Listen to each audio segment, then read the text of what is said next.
On an August morning in 378, on the plains outside Adrianople, the Eastern Roman army marches in a river of armor, helmets blazing under the sun as dust clings to faces and shields.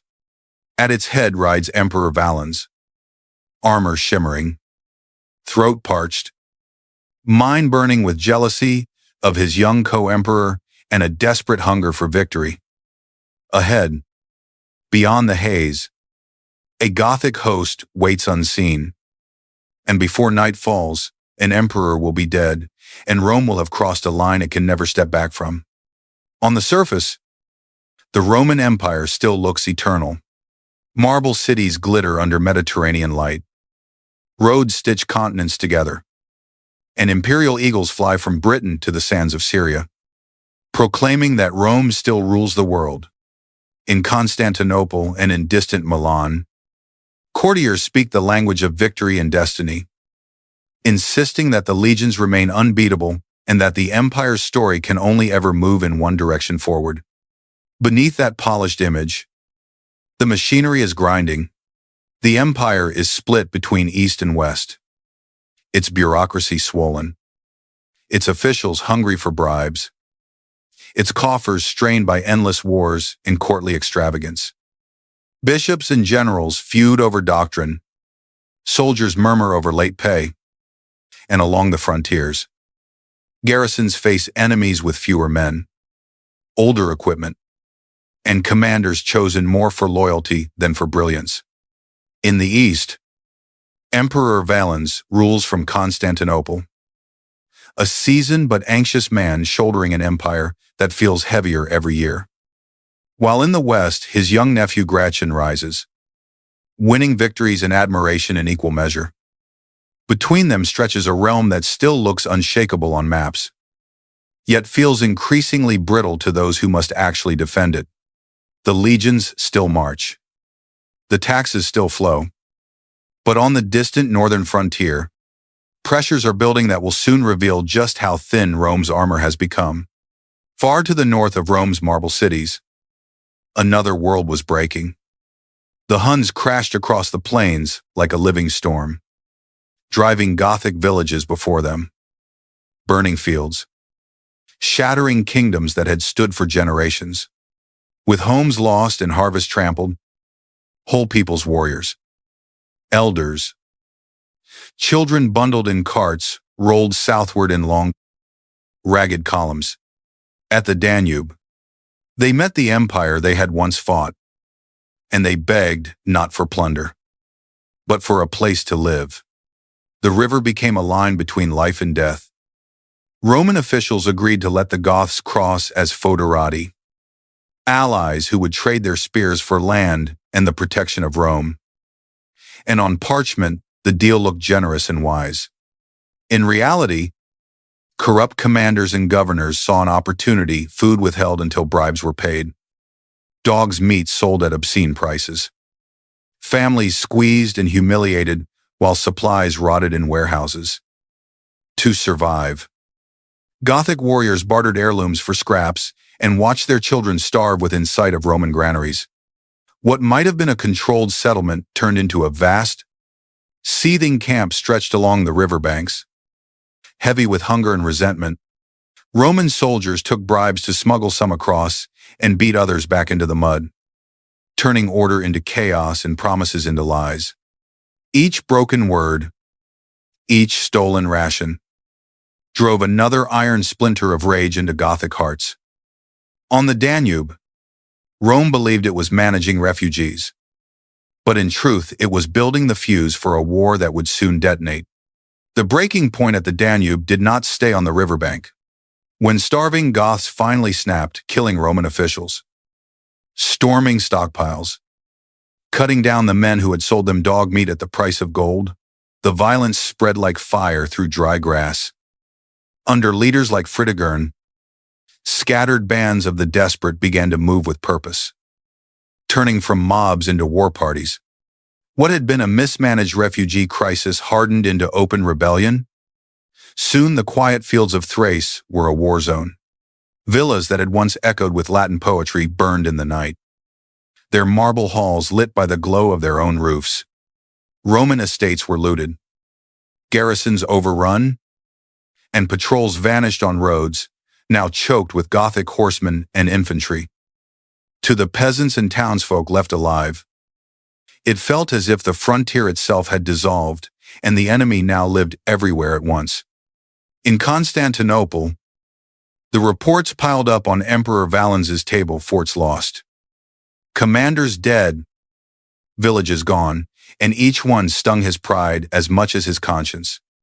In the west, his young nephew Gratian was winning battles and acclaim, while Valens presided over chaos and humiliation, determined to restore control and to prove himself the equal, if not the better, of his nephew. He resolved to take the field in person, gathering what forces he could. Advisors warned of Gothic numbers and strength, but Valens chose speed and glory over caution. And the Eastern army began its march toward a reckoning on the Thracian plain. The Roman column snakes across the Thracian plain at first light, a river of shields and spears dragging itself through a world of heat and dust. The sun climbs quickly, turning helmets into burning mirrors and mail shirts into ovens pressed against raw skin. Leather straps bite into shoulders, sandals rub skin to blood, and every breath pulls grit into lungs already scoured by days on the march. Long before they see the Gothic camp, the army is already paying the price for this battle. By mid-morning, the heat is a living weight. Men tilt their shields to steal a scrap of shade, tongues swollen, throats cracked, sweat cutting pale tracks through grime on their faces. Horses stumble and snort, flanks lathered, eyes rolling as handlers yank at reins to keep the lines moving. Here and there, a man drops out of rank to collapse by the roadside, and the column ripples around him without slowing. At last the order comes to halt, and the army grinds to a stop within sight of the Gothic position. A smudge of wagons and tents on the shimmering horizon. Out from that distant camp, Gothic envoys ride forward under improvised flags, hooves kicking up fresh clouds as they approach the Roman line. In Valens's circle, some officers murmur that the army needs rest, that negotiations might win time for Gratian's legions to arrive and fight beside them. Valens listens, face set, sweat beading on his brow as much from pride and suspicion as from the heat. While the men slump behind their shields and refill their breath with dust, the hours leak away in tense, half-hearted parleys that go nowhere. Messengers come and go. Reports drift in.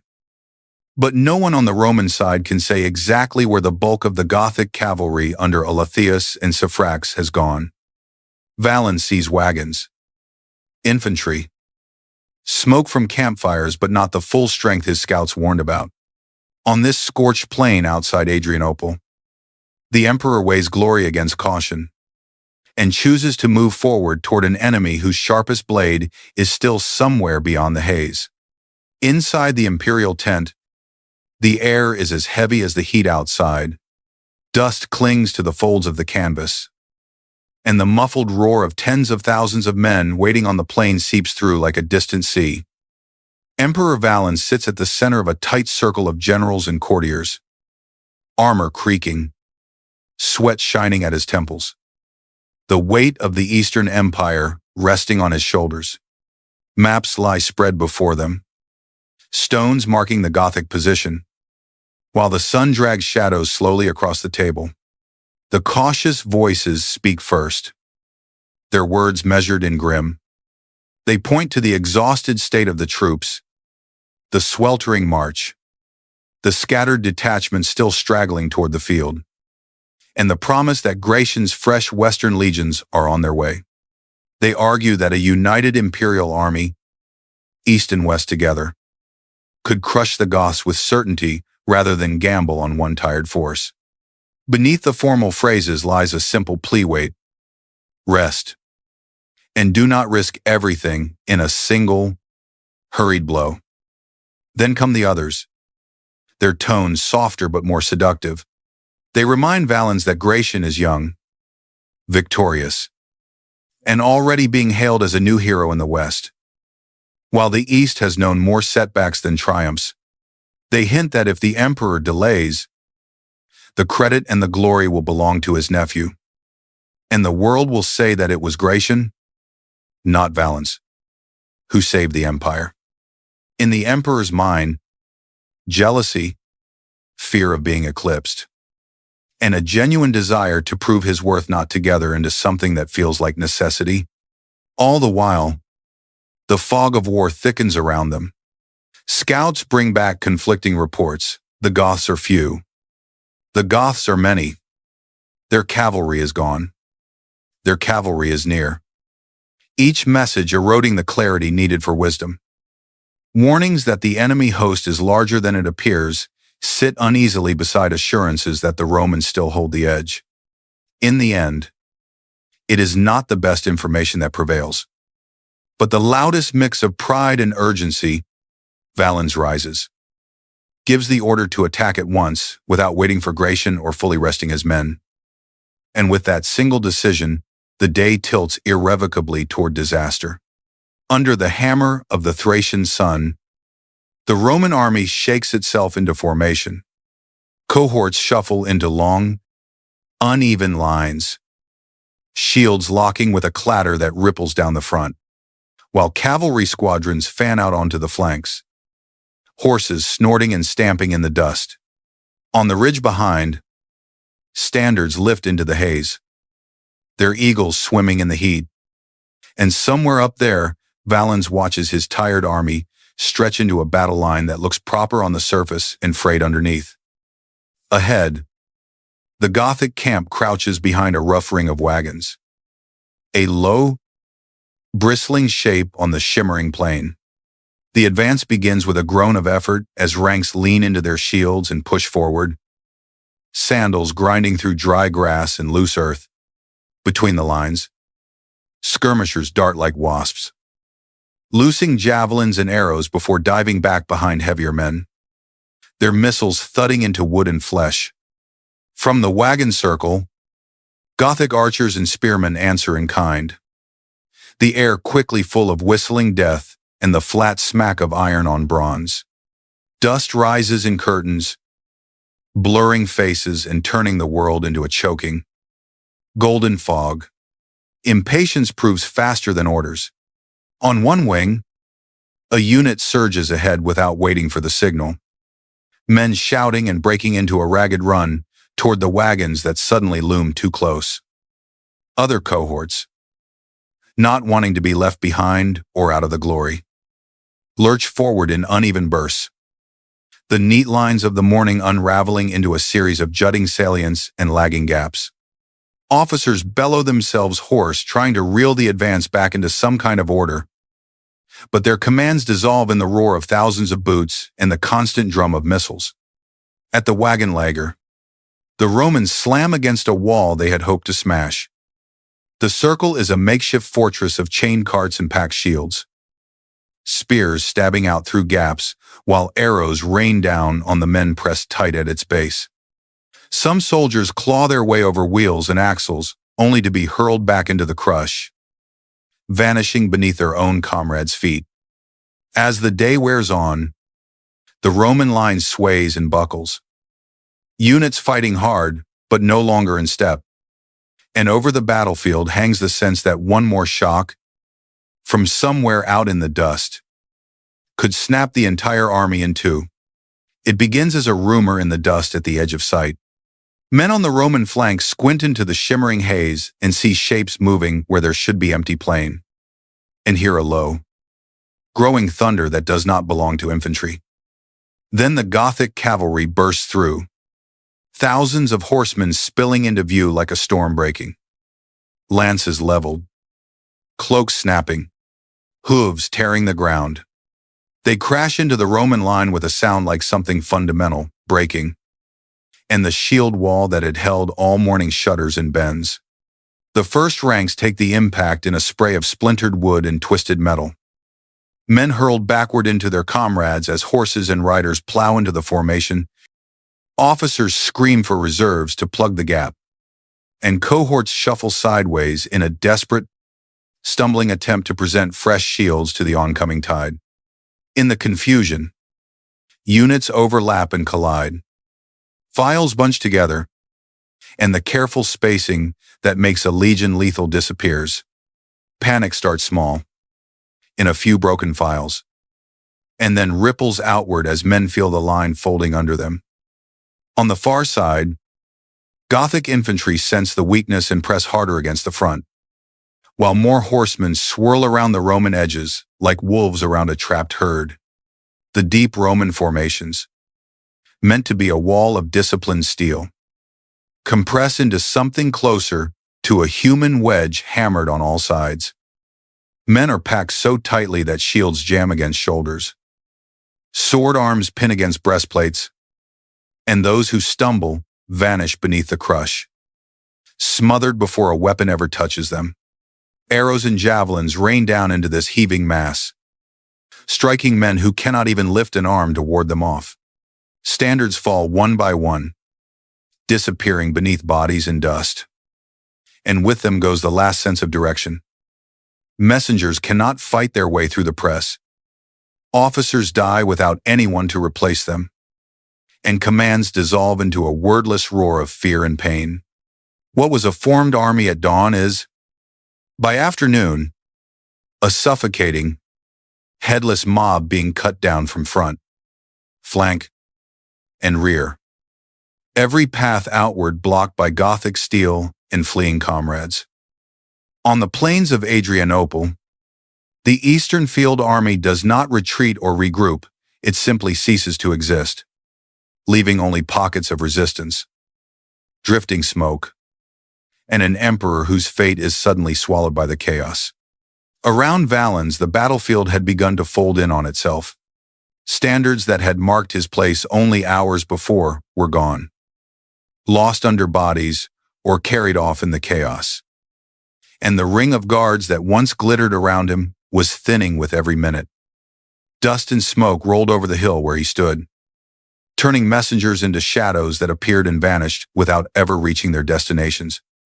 Somewhere in that murk, units he thought still held firm were already broken, and the Emperor of the East was suddenly a man standing on a shrinking island. He tried to move, to break out towards some point that still seemed solid, but every direction led into chaos.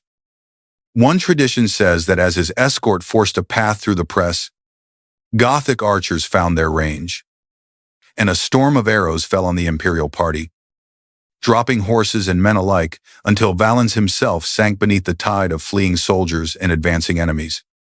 Another story, whispered in later years, pictures him wounded and carried from the field to a nearby farmhouse, where loyal attendants barred the doors while Goths, not knowing who was inside, set the building alight. In that version, the Emperor of Rome died not beneath a purple canopy, but in a choking room of heat and smoke. His last coronation a crown of flame. What is certain is that when the killing finally ebbed, no one could find the emperor's body. The Goths searched for him to claim a trophy. The Romans searched to reclaim a symbol, and both went away with only rumors and ash. Valens left no corpse for a triumph or a funeral. No embalmed figure to lie in state, only an absence at the heart of a ruined army and an empire struggling to understand how its ruler could simply vanish. On the field of Adrianople, the Eagle of the East did not fall in spectacle but dissolved into legend. And with his disappearance, Rome lost not only a man and a host, but the certainty that its power could never simply be swallowed by the dark. At Adrianople, the field where Rome's army died lies carpeted with bodies and broken iron, a sea of shields and spears with no standards left standing. The roll calls that follow read like lists of the dead officers gone, veteran cohorts erased, whole units reduced to a handful of stunned survivors.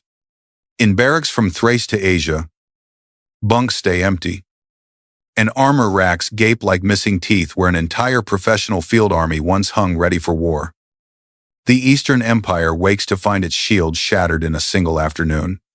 Beyond the battlefield, the Goths move almost unhindered through Thrace. Estates that once fed the cities burn in long lines of flame. Smoke smearing the sky as Gothic bands strike at villas, farms, and undefended roads. They push close enough to see the golden domes and high walls of Constantinople. Testing its defenses before turning away from the stone ring they cannot easily breach and the cavalry that still guards it. For the first time in living memory, the capital stands not as the confident heart of a conqueror, but as a fortress bracing for a storm it barely survived. News of Valens's death and the army's annihilation spreads like a shockwave through courts, marketplaces, and garrisons. An emperor has fallen to barbarians, and the legions that were supposed to be the unbreakable answer to every threat have simply vanished into the dust. Grief is real, but beneath it runs something colder and more dangerous, a realization that Rome is suddenly exposed, that its armor was thinner than anyone dared admit. In the silence after Adrianople, the Eastern Empire understands that for the first time in centuries, it stands in the world without its shield. Adrianople did not erase the Eastern Empire from the map, but it rewrote the story it told about itself. In the years that followed, a new emperor, Theodosius, worked to rebuild what had been broken, raising fresh troops, recruiting survivors, and, most importantly, making peace with the very Goths who had destroyed Valens' army. They were settled inside imperial borders as Federate allies. Their own leaders still commanding their own warriors. A people now woven into the fabric of Rome's defense rather than held outside its walls. On paper, the empire survived. In reality, it had been forced to share its sword. From this point on, barbarian troops were no longer temporary auxiliaries called in for a campaign and sent away. They became permanent partners and power brokers. Soldiers who fought for Rome, but not always under Roman orders, and whose loyalty had to be bargained for rather than assumed. In the West, the long echoes of Adrianople would be heard decades later when Gothic forces under Alaric marched on Italy, culminating in the sack of Rome in the year 410, a shock that would have been unthinkable in earlier centuries. By the time the Western Empire finally crumbled, what had died at Adrianople was already clear, not Rome's name or borders, but Rome's ability to command fear and obedience without question, to dictate the terms of war instead of negotiating for its own survival. Historians sometimes call Adrianople the day Rome died, though the empire did not vanish when Valens fell on that burning plain. What died there was something less visible and more profound, the conviction that Rome would always rise again, always bend its enemies to its will, always stand above the peoples it called barbarians. After Adrianople, the empire still ruled cities and provinces, but it no longer ruled imagination in the same way. The spell of inevitability was broken. In the decades that followed, the line runs grimly forward. Gothic federates became fixtures inside the imperial world, allies and threats at the same time, their leaders bargaining with emperors rather than bowing to them. When Alaric's Goths entered Rome in the year 410 and the Western Empire later splintered into successor kingdoms, those shocks felt less like bolts from the blue and more like the final chapters of a story that began with Valens' fatal choice. Adrianople did not close the book on Rome, but it turned the page to an age in which the empire had to share its continent with powers it once dismissed. Picture, at the end, the battlefield as night approaches, shields split and scattered, spears jutting from blackened earth, the bodies of Rome's finest lying where they fell. Smoke drifts low over the plain, blurring the spot where an emperor's fate remains uncertain, his presence reduced to rumor and ash. Beyond the horizon, new powers are already stirring. Tribes and kings and warlords who will build their own fragile realms atop Rome's broken roads. As the sun sinks over Adrianople, What fades with its light is not just a battle's memory, but the last golden illusion that Rome's dominion over the world could never truly end.